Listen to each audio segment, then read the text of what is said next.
So, hello boy. So, sobrang ganda niya itong kotse nito na Civic na ano B series. Yan.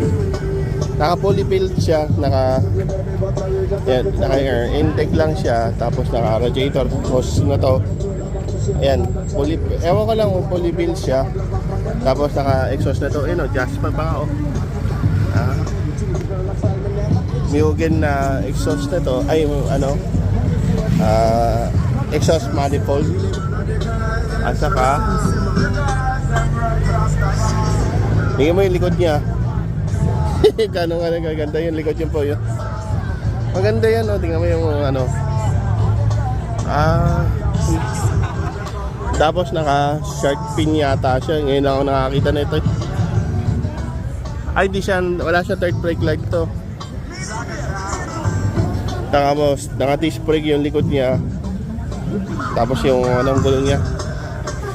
Comment down below nga kung maganda siya.